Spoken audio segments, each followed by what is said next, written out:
ಆಗ ಅಲ್ಲಿ ಆರೋನನಿಗೆ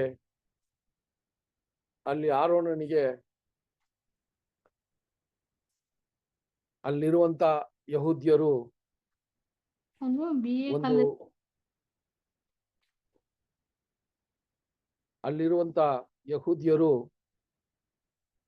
ಒಂದು ದೇವರುಗಳನ್ನ ಮಾಡೋದಕ್ಕೆ ಅಲ್ಲಿ ಆರೋನನಿಗೆ ಒತ್ತಾಯ ಮಾಡಿ ಅಲ್ಲಿ ನಡೆದಂತ ವಿಷಯಗಳನ್ನ ನಾವು ಕಳೆದ ಭಾಗದಲ್ಲಿ ನೋಡ್ತೀವಿ.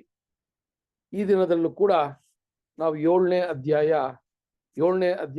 41ರಿಂದ ಇವತ್ತಿನ ಪಾಠವನ್ನ ನಾವು ಪ್ರಾರಂಭ ಮಾಡೋಣ. ಸೊ ಇಲ್ಲೂ ಕೂಡ ಸತತವಾಗಿ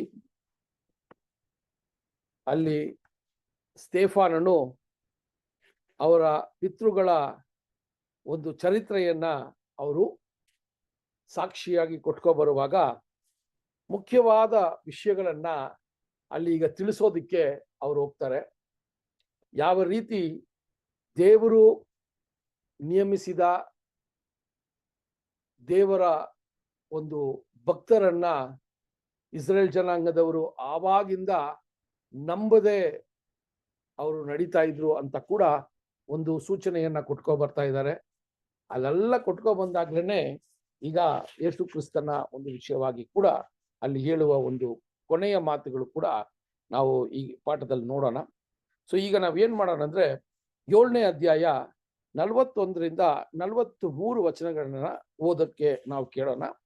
ಅಪೊಸ್ತಲರ ಕ್ರಿಯೆಗಳು 7ನೇ ಅಧ್ಯಾಯ 41ರಿಂದ 43 ವಚನಗಳು. ಆ ದಿನಗಳಲ್ಲಿ ಅವರು ಒಂದು ಬಸವನನ್ನು ಮಾಡಿ ಆ ವಿಗ್ರಹಕ್ಕೆ ಬಲಿಯನ್ನರ್ಪಿಸಿ ತಮ್ಮ ಕೈಗಳಿಂದ ಮಾಡಿದ ವಸ್ತುಗಳಲ್ಲಿ ಉಲ್ಲಾಸಪಟ್ಟರು. ಆದರೆ ದೇವರು ಅವರಿಗೆ ವಿಮುಖನಾಗಿ ಆಕಾಶದ ನಕ್ಷತ್ರ ಗಣವನ್ನು ಪೂಜಿಸುವಂತೆ ಅವರನ್ನು ಒಪ್ಪಿಸಿಬಿಟ್ಟನು. ಪ್ರವಾದಿಗಳ ಗ್ರಂಥದಲ್ಲಿ ಬರೆದಿರುವುದೇನೆಂದರೆ, ಇಸ್ರಾಯೇಲ್ ವಂಶದವರೇ, ನೀವು ಅರಣ್ಯದಲ್ಲಿದ್ದ 40 ವರ್ಷ ನನಗೆ ಯಜ್ಞಗಳನ್ನು ಬಲಿಗಳನ್ನು ಅರ್ಪಿಸಿದ್ದೀರೋ? ಇಲ್ಲವಲ್ಲ. ಅದಕ್ಕೆ ಬದಲಾಗಿ ನೀವು ಪೂಜಿಸಬೇಕೆಂದು ಮಾಡಿಕೊಂಡ ಮೂರ್ತಿಯನ್ನು, ಅಂದರೆ ಮೋಲೋಕನ ಗುಡಾರವನ್ನು, ರೂಪದೇವತೆಯ ನಕ್ಷತ್ರ ರೂಪವನ್ನು ಒತ್ತುಕೊಂಡು ಹೊಂದಿರಿ. ಆದದ್ದರಿಂದ ನಾನು ನಿಮ್ಮನ್ನು ಬಾಬೇಲಿನ ಆಚೆಗೆ ಗಡೀಪಾರು ಮಾಡುವೆನು ಎಂಬುದು. ಸರಿ. ಸೊ ಇಲ್ಲಿ ನಾವು ನೋಡಿದಾಗ ಸಹೋದರರೇ, ಈ 40 ವರ್ಷಗಳು ಅವರ ಒಂದು ವನವಾಸ ಪ್ರಾರಂಭವಾಗುವಾಗ ದೇವರು ಅವರಿಗೆ ಆಜ್ಞೆಗಳನ್ನ ಕೊಟ್ರು. ಆಜ್ಞೆಗಳನ್ನ ಕೊಡುವಾಗ ನಾವು ಏನ್ ನೋಡ್ತೀವಿ ಅಂದ್ರೆ, ಆ ಮೋಶೆ ಆಜ್ಞೆಗಳ ತರೋದಕ್ಕೆ ಮುಂಚೆನೆ ಇವರು ಆ ಒಂದು ಹಸುವನ್ನ ದೇವರಾಗಿ ಮಾಡಿ ಅವ್ರನ್ನ ಪೂಜಿಸಕ್ಕೆ ಪ್ರಾರಂಭ ಮಾಡಿದ್ರು ಅಂತ ಹೇಳ್ತಾರೆ. ಅದು ಮಾತ್ರವಲ್ಲ, ಅವರು ಕೈಯಿಂದ ಮಾಡಿದ ಈ ದೇವರನ್ನ ಅವರು ನೋಡಿ ತುಂಬಾ ಸಂತೋಷ ಪಟ್ರು ಅನ್ನುವ ಒಂದು ವಿಷಯವನ್ನ ಕೂಡ ಹೇಳುವಂತದ್ದಾಗಿದೆ ಸಹೋದರ.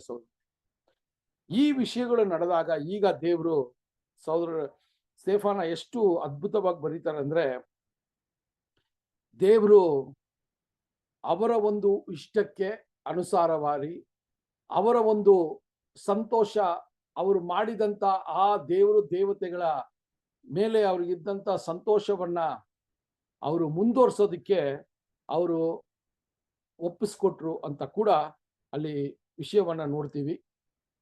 ಸೊ ಅಲ್ಲಿ ಆ ವಿಚಾರವಾಗಿ ಅಲ್ಲಿರುವಂತ ಪ್ರವಾದಿಗಳು ಅದನ್ನ ಬರೆದಿರುವ ವಿಷಯವನ್ನ ಅಲ್ಲಿ ಜ್ಞಾಪಕಕ್ಕೆ ತರುವಂತ ಒಂದು ಕಾರ್ಯ ಕೂಡ ನಾವು ನೋಡ್ತೀವಿ.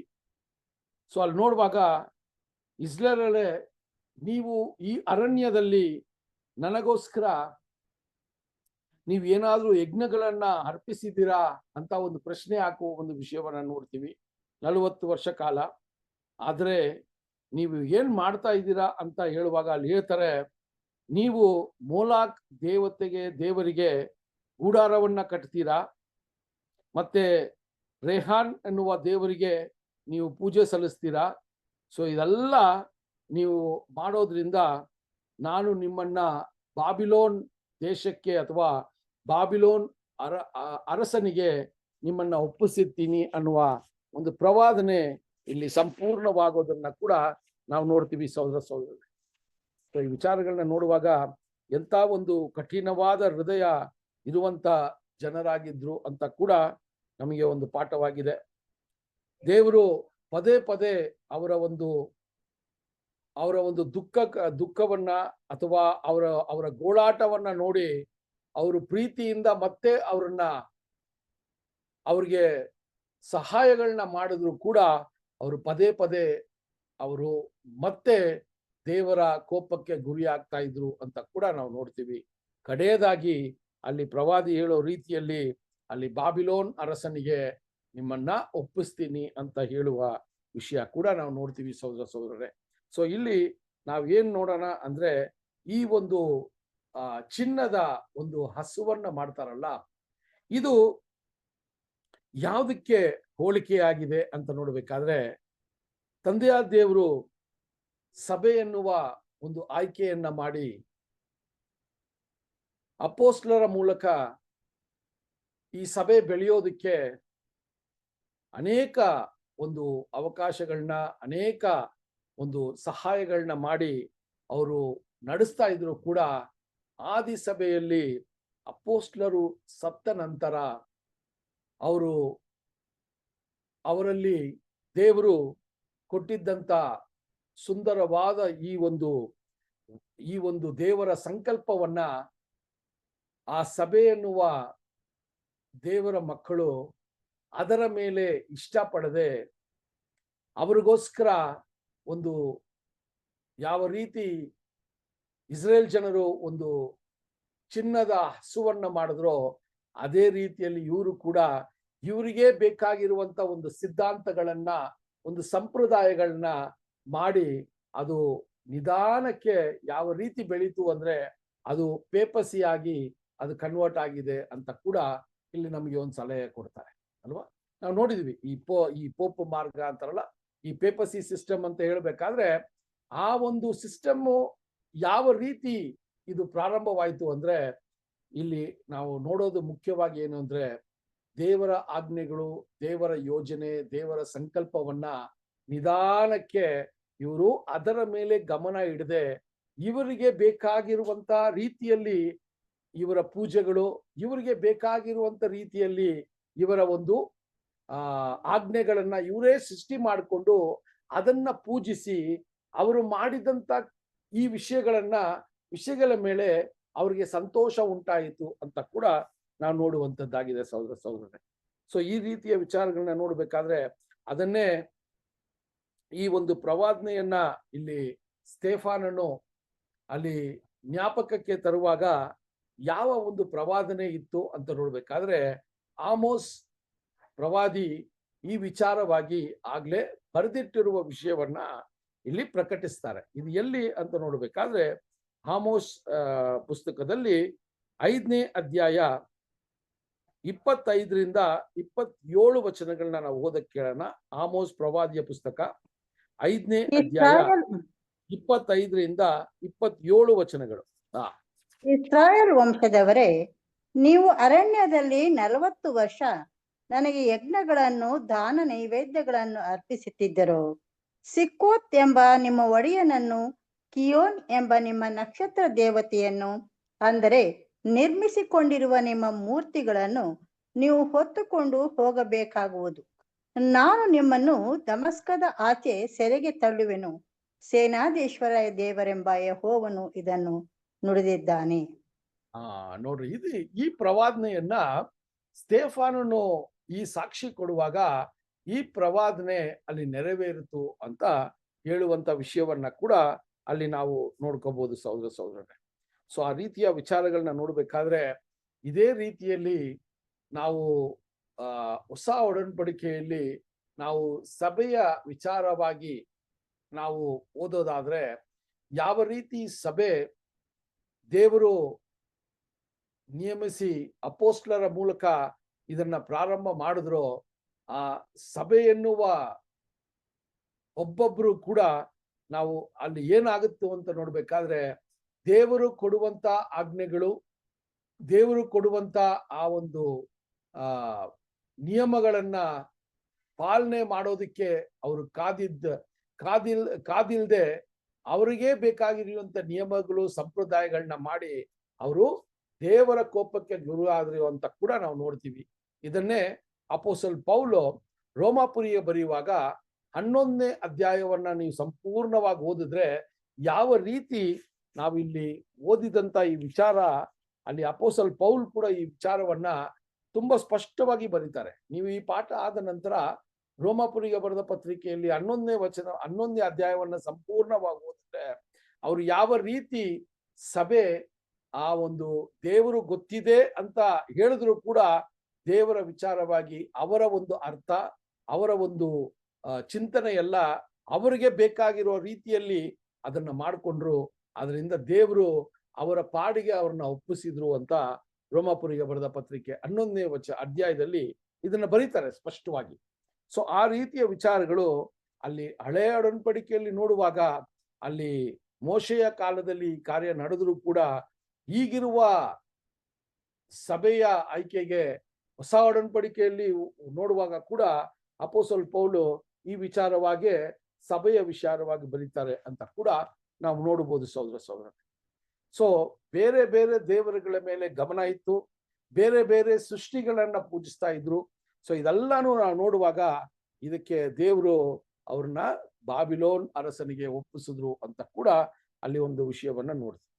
ಸೊ ಹಂಗಿರುವಾಗ ಈಗ 7ನೇ ಅಧ್ಯಾಯ 44ರಿಂದ 46 ವಚನಗಳನ್ನ ಕೂಡ ಒಂದ್ಸರಿ ಓದೋಣ. 7ನೇ ಅಧ್ಯಾಯ 44ರಿಂದ 46 ವಚನಗಳು.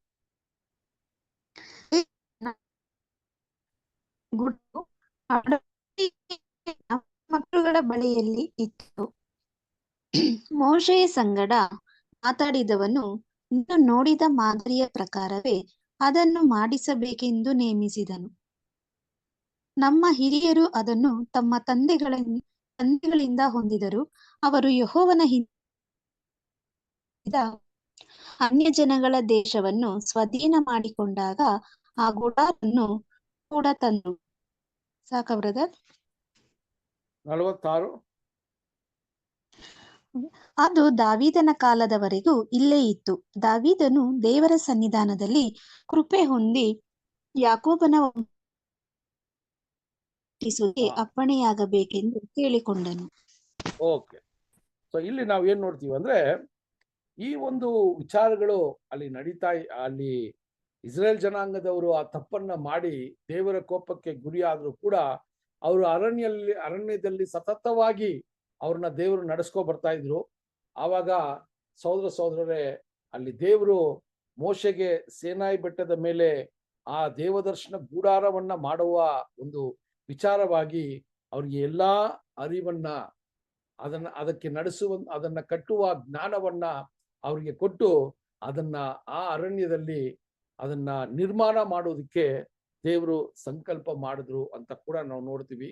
ಆ ದಿನದಿಂದ ದಾವೀದನ ಕಾಲ ಸಮಯ ತನಕ ಆ ದೇವದರ್ಶನದ ಗೂಡಾರದ ವಿಷಯಗಳನ್ನ ಅಲ್ಲಿ ಕ್ಲಿಯರ್ ಆಗಿ ಬರೀತಾರೆ. ಅರಣ್ಯದಲ್ಲಿ 40 ವರ್ಷ ಕಾಲ ಯಾವ ರೀತಿಯ ದೇವದರ್ಶನ ಗೂಡಾರವು ಅಲ್ಲಿ ನಿರ್ಮಾಣವಾಯಿತು. ಅಲ್ಲಿ ನಾವು ನೋಡುವಾಗ ಸಹೋದರರೇ ಆ ದಾವೀದನ ಕಾಲ ಸಮಯ ತನಕ ಆ ಒಂದು ದೇವದರ್ಶನದ ಗೂಡಾರದ ವಿಷಯಗಳು ಎಷ್ಟು ಒಂದು ಉಪಯೋಗವಾಗಿತ್ತು ಅಂತ ಕೂಡ ನಾವು ನೋಡ್ತೀವಿ ಸಹೋದರರೇ. ಹಂಗಿರುವಾಗ ಅಲ್ಲಿ ಹೇಳ್ತಾರೆ ಆ ಒಂದು ವಿಚಾರದಲ್ಲಿ ದಾವೀದನ ಕಾಲ ಸಮಯದಲ್ಲಿ ಆ ಒಂದು ದೇವದರ್ಶನದ ಗೂಡಾರ ಈಗ ಒಂದು ಪರ್ಮನೆಂಟ್ ಆಗಿ ಒಂದು ದೇವಾಲಯವಾಗಿ ನಿರ್ಮಾಣವಾಗೋದಿಕ್ಕೆ ದಾವೀದನ ಮೂಲಕ ದೇವರು ಈ ವಿಷಯವನ್ನ ದಾವೀದನ ಮನಸ್ಸಿನ ಒಂದು ಆಶೆಯನ್ನ ಅಲ್ಲಿ ಪೂರ್ಣಯಿಸಿದ್ರು ಅಂತ ಕೂಡ ನಾವು ನೋಡ್ತೀವಿ ಸಹೋದರರೇ. ಅದನ್ನೇ ಅಲ್ಲಿ ಹೇಳ್ತಾರೆ. ಸೊ ಅಲ್ಲಿ 46 ನೋಡ್ಬೇಕಾ ದಾವೀದನಿಗೆ ಈ ಒಂದು ನಾನು ಒಳ್ಳೆಯ ಒಂದು ಅರಮನೆಯಲ್ಲಿ ವಾಸ ಮಾಡುವಾಗ ನನ್ನ ತಂದೆಯಾದ ದೇವದರ್ಶನದ ಗೂಡಾರವು ಈ ರೀತಿ ಒಂದು ತಾತ್ಕಾಲಿಕವಾಗಿರುವಂತ ಒಂದು ಟೆಂಟ್ ಅಲ್ಲಿ ಇರೋದಕ್ಕೆ ಅವರ ಮನಸ್ಸು ಒಪ್ಪಿಲ್ಲ. ಅದರಿಂದ ನಾನು ಒಂದು ದೇವಾಲಯವನ್ನ ಕಟ್ಟಬೇಕು ಅನ್ನುವ ಒಂದು ಹುಮ್ಮಸ್ಸಿನಿಂದ ಅವರು ಈ ಒಂದು ವಿಷಯವನ್ನ ಪ್ರಾರಂಭ ಮಾಡ್ತಾರೆ. ಸೊ ನಮ್ಗೆಲ್ರಿಗೂ ಗೊತ್ತಿದ್ದಂಗೆ ಆ ಒಂದು ವಿಷಯ ಅಲ್ಲಿ ದೇವರು ಆತನ ಕೈಯಿಂದ ಮಾಡಿಸಿಲ್ಲ, ಬದಲಾಗಿ ಆತನ ಮಗನಾದ ಸೊಲೊಮೋನ್ ಕೈಯಿಂದ ಆ ದೇವಾಲಯ ನಿರ್ಮಾಣವಾಯಿತು ಅಂತ ಕೂಡ ನಾವು ನೋಡುವಂಥದ್ದಾಗಿದೆ ಸಹೋದರ ಸಹೋದರರೇ.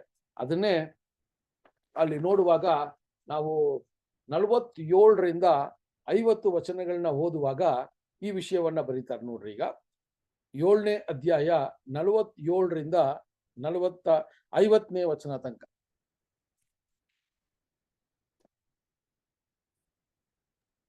ಆದರೆ ಆತನಿಗೋಸ್ಕರ ಮನೆಯನ್ನು ಕಟ್ಟಿಸಿದವನು ಸೊಲೊಮೋನನು. ಆದರೂ ಪರಾತ್ಪರನ ಕೈಯಿಂದ ಕಟ್ಟಿದ ಮನೆಗಳಲ್ಲಿ ವಾಸ ಮಾಡುವವನಲ್ಲ. ಆಕಾಶವು ನನಗೆ ಸಿಂಹಾಸನ, ಭೂಮಿಯು ನನಗೆ ಪಾದಪೀಠ. ನೀವು ನನಗೆ ಎಂತಹ ಮನೆಯನ್ನು ಕಟ್ಟಿಸಿಕೊಡುವಿರಿ? ನನ್ನ ವಿಶ್ರಾಂತಿಗೆ ತಕ್ಕ ಸ್ಥಳವು ಯಾವುದು? ಇವುಗಳನ್ನೆಲ್ಲ ನನ್ನ ಕೈಯೇ ನಿರ್ಮಿಸಿತಲ್ಲ ಎಂಬುದಾಗಿ ಕರ್ತನು ಹೇಳುತ್ತಾನೆ ಎಂದು ಪ್ರವಾದಿಯು ನುಡಿದಿದ್ದಾನೆ. ನೋಡ್ರಿ ಸಹೋದರ ಸಹೋದರರೇ, ಸೊ ಸ್ತೆಫಾನನು ಎಷ್ಟು ಮಾಹಿತಿಯನ್ನ ಹೊಂದಿದವರಾಗಿದ್ರು ಅಂತ ನೋಡ್ಬೇಕಾದ್ರೆ, ಸೌಲನ ಒಂದು ಜ್ಞಾನ ಯಾವ ರೀತಿ ಯಹೂದ್ಯರ ವಿಚಾರದಲ್ಲಿತ್ತೋ ಅದೇ ರೀತಿಯಲ್ಲಿ ಸ್ತೆಫಾನನು ಕೂಡ ಆ ಒಂದು ಜ್ಞಾನವು ಅಲ್ಲಿತ್ತು ಅಂತ ಈ ವಿಷಯಗಳನ್ನ ನಾವು ಓದುವಾಗ ನಾವು ತುಂಬಾ ನೋಡುವಂತ ಒಂದು ವಿಷಯವಾಗಿದೆ ಸಹೋದರ ಸಹೋದರರೇ. ಸೊ ಅಲ್ಲಿ ಒಂದೊಂದು ವಿಚಾರವನ್ನ ಕೂಡ ಅಲ್ಲಿ ಸ್ತೆಫಾನನು ಹಂತ ಹಂತವಾಗಿ ಬರೆಯುವಾಗ, ಈಗ ದಾವೀದನ ಮೋಶೆಯಿಂದ ದಾವೀದನನ್ನ ಇಲ್ಲಿ ಈ ಒಂದು ಸಾಕ್ಷಿಯಲ್ಲಿ ಕರೆತಂದ್ರು, ದಾವೀದನಿಂದ ಸೊಲೊಮೋನನ್ನ ಈಗ ಕರೆತಂದ್ರು. ಆ ಸೊಲೊಮೋನನ ಮೂಲಕ ದೇವರು ಅವರ ಒಂದು ದೇವಾಲಯವನ್ನ ನಿರ್ಮಾಣ ಮಾಡಿದ್ರು ಅಂತ ಕೂಡ ನಾವು ನೋಡ್ತೀವಿ. ಆದ್ರೆ ಕೂಡ ದೇವರು ಆ ವಿಚಾರಗಳನ್ನ ನೋಡುವಾಗ ಮನುಷ್ಯನು ನೋಡುವ ರೀತಿಯಲ್ಲಿ ನೋಡದೆ ದೇವರ ಒಂದು ವಿಚಾರವನ್ನ ನೋಡುವಾಗ ಹೇಳ್ತಾರೆ, ನಾನು ಇಂಥ ಒಂದು ದೇವರಾಗಿ ಇರುವಾಗ ಮನುಷ್ಯನು ಮಾಡುವಂತ ದೇವಾಲಯಗಳಲ್ಲಿ ನಾನು ಇರೋದಕ್ಕೆ ಸಾಧ್ಯನಾ ಅಂತ ಕೇಳಿ ಒಂದು ಚಿಕ್ಕ ಒಂದು ಎಕ್ಸಾಂಪಲ್ನ ಕೊಡ್ತಾರೆ. ಅಲ್ಲಿ ಏನಂದ್ರೆ, ಪರಲೋಕವು ನನ್ನ ಒಂದು ಸಿಂಹಾಸನವು, ಈ ಭೂಮಿ ನನಗೆ ಪಾದಪೀಠವಾಗಿದೆ ಅಂದ್ರೆ ದೇವರ ಒಂದು ಆಲ್ಮೈಟಿನೆಸ್ ಅಲ್ವಾ, ದೇವರ ಒಂದು ವಿಚಾರವನ್ನ ಮನುಷ್ಯನಿಗೆ ಹೋಲಿಕೆ ಮಾಡಿ ನಾವು ನೋಡಕ್ಕಾಗಲ್ಲ. ಅದೇ ನಾವು ನೋಡುವಂಥದ್ದು. ದೇವರು ಆತ್ಮ ಸ್ವರೂಪನಾಗಿರೋದ್ರಿಂದ ದೇವರನ್ನ ಒಂದು ಮನುಷ್ಯನ ಒಂದು ರೀತಿಯಲ್ಲಿ ನಾವು ಆ ರೀತಿಯಲ್ಲಿ ಪರಿಗಣಿಸ್ಕೊಳ್ಳೋಕ್ಕಾಗಲ್ಲ. ಬದಲಾಗಿ ಅವರು ಹೇಳಿದಂತ ಒಂದು ಎಕ್ಸಾಂಪಲ್ನ ನೋಡ್ಬೇಕಾದ್ರೆ, ಪರಲೋಕವು ನನ್ನ ಸಿಂಹಾಸನವು, ಭೂಮಿಯು ನನ್ನ ಪಾದಪೀಠವು ಅಂದ್ರೆ ಅವರ ಒಂದು ಪರಾಕ್ರಮ, ಅವರ ಒಂದು ಆ ಒಂದು ಏನಂತ ಹೇಳ್ಬೋದ್ರೆ ಆ ಒಂದು ಸೃಷ್ಟಿ ಯಾವ ರೀತಿ ಇದೆ ಅನ್ನೋದನ್ನ ನಮ್ಗೆ ಇರುವ ಒಂದು ಮೈಂಡ್ ಅಲ್ಲಿ ಅದನ್ನ ನಾವು ಅರ್ಥ ಮಾಡ್ಕೊಳ್ಳಕ್ಕೆ ಆಗದೆ ಇರೋ ಪರಿಸ್ಥಿತಿಗಳು ಸಹೋದರ ಸಹೋದರರೇ. ಅದ್ರಲ್ಲಿ ಹೇಳ್ತಾರೆ, ನನಗೆ ಈ ರೀತಿ ಇದೆ, ಆ ರೀತಿಯ ಒಂದು ದೇವರಿಗೆ ನೀವು ಈ ದೇವಾಲಯವನ್ನ ಕಟ್ಟಿದ್ದೀರಾ ಅಂತ ಹೇಳುವಂಥದ್ದಾಗಿದೆ. ಆದ್ರೆ ಅದು ಹೇಳ್ತಾರೆ, ಈ ಒಂದು ಎಲ್ಲಾ ವಿಚಾರಗಳನ್ನು ನನ್ನಿಂದಾನೇ ಅದು ನಿರ್ಮಾಣವಾಯ್ತು ಅಂತ ಹೇಳುವಾಗ ಕೂಡ ಅಲ್ಲಿ ನೋಡುವಂಥದ್ದಾಗಿದೆ ಸಹೋದರ ಸಹೋದರರೇ. ಯಾಕೆಂದ್ರೆ ತಂದೆಯಾದ ದೇವರಿಗೆ ತಾನು ಆರಿಸಿಕೊಂಡ ಇಸ್ರೇಲ್ ಜನಾಂಗದ ಮಧ್ಯದಲ್ಲಿ ಇರಬೇಕು ಅನ್ನುವ ಒಂದು ಸಂತೋಷ ಅವ್ರಿಗಿತ್ತು. ಅದಕ್ಕೆ ನಾವು ನೋಡುವಾಗ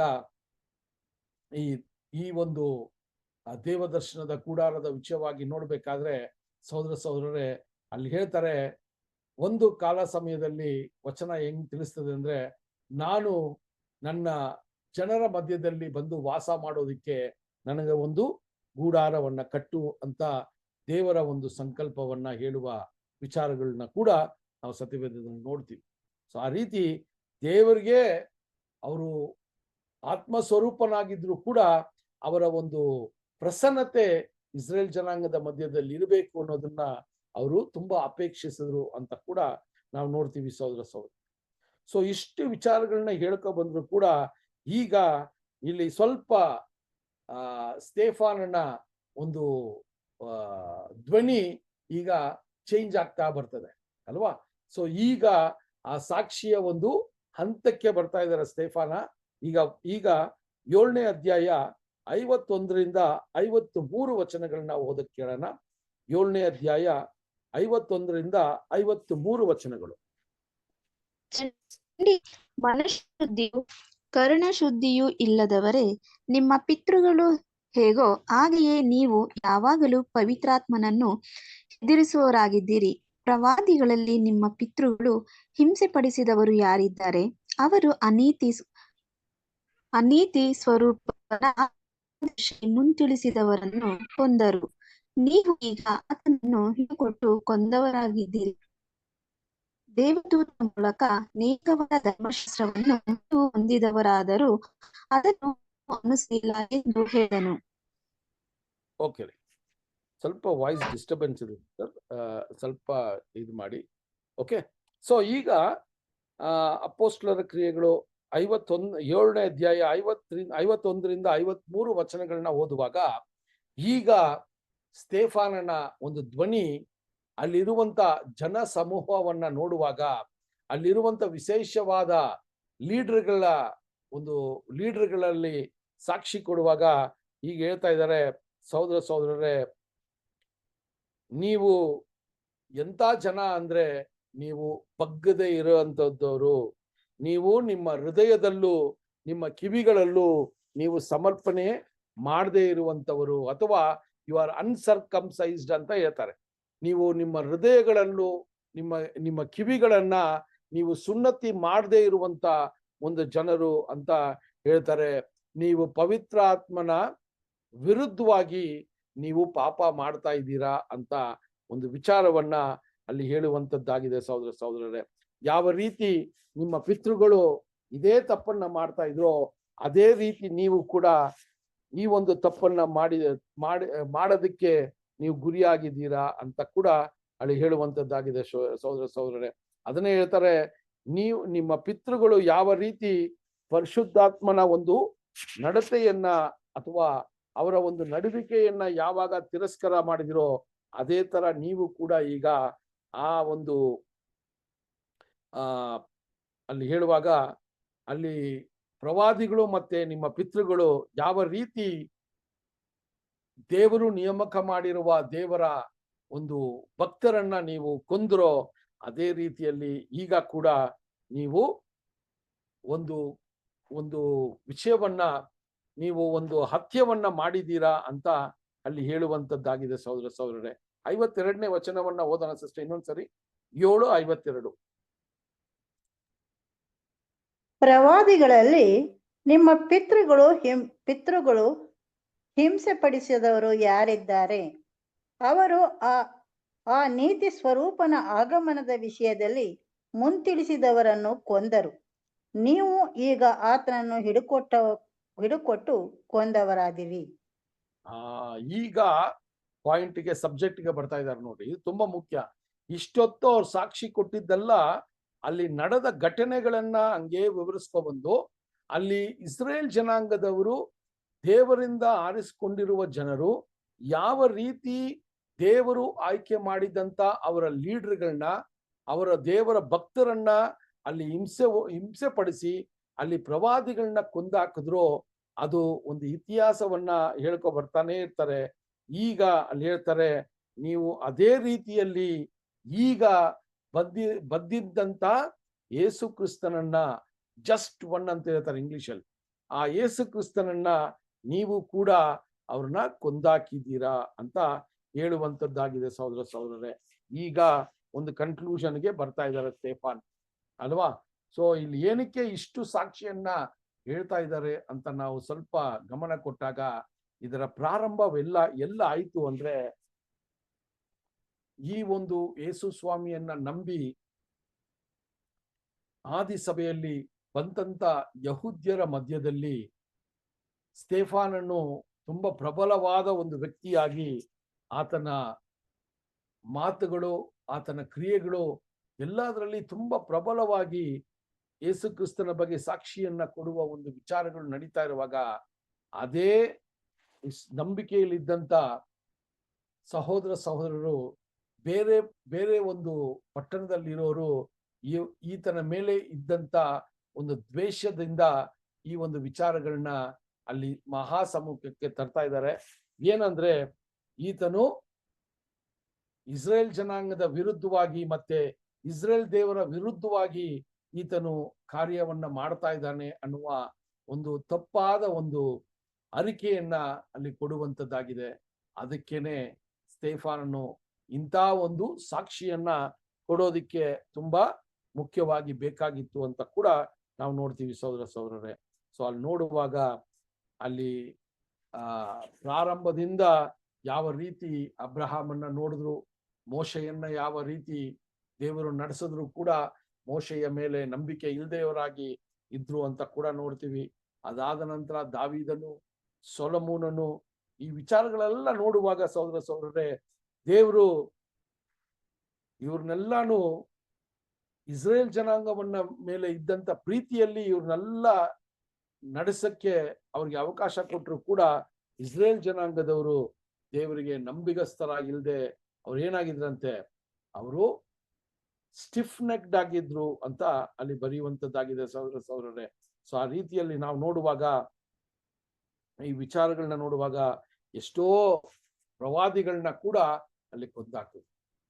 ಈ ಒಂದು ವಿಚಾರವನ್ನ ನಾವು ಸ್ವಲ್ಪ ಗಮನ ಕೊಟ್ಟು ಆಲೋಚನೆ ಮಾಡುವಾಗ ಯೇಸು ಕ್ರಿಸ್ತನು ಕೂಡ ಒಂದು ಸೌಮ್ಯವನ್ನ ಇದರ ವಿಚಾರವಾಗಿ ಹೇಳಿದ್ದಾರೆ.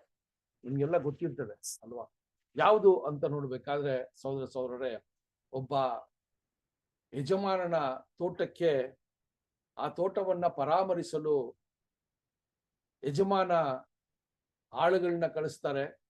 ಆ ಬಂದಿರುವಂತ ಆಳನ್ನ ನೋಡಿ ಅವನನ್ನ ಕೊಂದಾಕ್ತಾರೆ.